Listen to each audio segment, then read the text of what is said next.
All right, have and have not fans, show this video some love by giving it a thumbs up. Remember, the finale is in a couple of days, so let's try to get to 50 likes. Hit subscribe to help me reach 150,000 by the end of the year. We're close.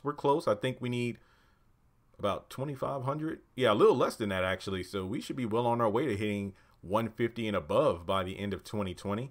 Follow me on social media, links are in the description below, and hit the bell icon selecting all to allow all notifications. That way when I do live streams, I'm not just talking to myself. So, is David, well, I don't know. I mean, at first I was going to say, is David going to buy Alissa a house? But I think, is David, or will David become Alissa's sugar daddy? I feel like that's a good title. So we know in the last episode that Alissa was 9 years old when her and her sister had their father put away for life by David while he was still on the bench. As a result, those two were placed into bad foster homes, and as time went on, they went down different paths. Unfortunately, Alissa's sister died of an overdose. You know, too bad Wyatt can't do the same. And we know that she went to school, she went into prostitution to pay for it, yada, yada, yada. So at the end of the day, she's looking for security. Now, it feels a bit weird. Don't get me wrong. I don't mind a good backstory. It gives background, personality, and some context to a character and why they are the way they are. However, I just don't like the idea of David being this specific person for Alissa, because no, I'm not saying it's pedophilish or whatever the hell the word is. I can't think of the right one. Basically, it's not like, you know, David's a pedophile or anything. That's the best way to put it. But no, obviously that's not the case, given the fact their ages now. It's not like David was looking on from the bench at Alissa like, this 9-year-old. He wasn't doing that. But it just feels weird to me, you know? And it's almost like, for example, that Alissa is almost like guilt tripping him. It's like, yeah, you're the one that put my father away, even though he was raping me and my sister, and then he killed our mother and this and that. She didn't say it, but I mean, maybe I'm reading between the lines a bit too much. It just feels super awkward to me. Can you imagine that? It's like, hang on, I know this is a weird example. Okay, I'm just going to come up with a scenario, see if you can follow me on this one. All right, imagine that you are, okay, yeah.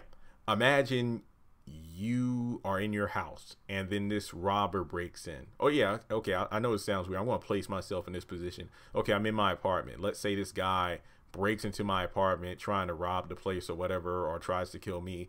I end up killing the guy because we don't, yeah, let's just say I shoot him or whatever and he's dead. And of course nothing happens to me because it was self-defense. And then it turns out this guy has like a young daughter who's like 11 years old. And then let's say 20 years from now, she's 31 and then finds me. And it's like, well, hey, you killed my dad. And as a result, I had to make bad decisions in my life. And now because of that, I'm not able to have a secure relationship or household. So I want you to fund me by giving me a house and security. And since I'm clean, I don't have any diseases, you can do whatever you want with my body. Doesn't that seem a bit creepy to you? It definitely does to me. So now in the next episode, we have those two in bed together, and Alissa's all, I want you to buy me a house. Like, I'm not buying you a house. And I'm thinking to myself, Alissa, if you only knew what happened to the last person that David bought a house for. Technically, he did not buy the house for Erica. He just said that, well, I have this house and it's too big to stay in alone. So there we go. Because he was originally going to get that for Veronica. Because I think he even told Erica, for our anniversary or whatever, I was going to give her this house because when we first got married, she wanted this house, but we couldn't afford it at that time. So to kind of celebrate however many years of marriage they were celebrating, hey, there we go.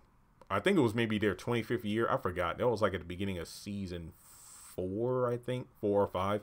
So I'm thinking to myself that when it comes down to it, we're definitely going to see Alissa try to get this stuff out of David, but at the end of the day, I just don't think it's going to work. Don't get me wrong, love me some Crystal Lee, but the Alissa David storyline feels a bit forced to me because of the fact, like, hey, I know Erica, I used to work for Candace, yada yada yada, but I don't think that Dave is going to agree to be the sugar daddy. But as a result, David is going through a lot right now, so he might actually do it. So there's that aspect of it. But let me know your thoughts in the comment section below. Do you think that David will agree to Alissa's, not demands, but desires And as a result, it's like, no. And then she starts going down on him again. And it's like, okay, how many rooms? I mean, it's just one of those situations where Veronica's going to find out and then she'll probably die. So there's that. But if you would like to donate to the channel, because I'm not asking you for a house, but maybe a couple of bucks, feel free to do so by joining Patreon for as little as $1 a month, or you can just hit me up on PayPal or Cash App. Every little bit helps and it is appreciated. But if you don't have any money to donate, that's fine. I know the holidays are coming up. 2020 has been a tough time for all, but you watching my content does help out in more ways than one. So thanks so much for tuning in, and I'll catch you all in the next video.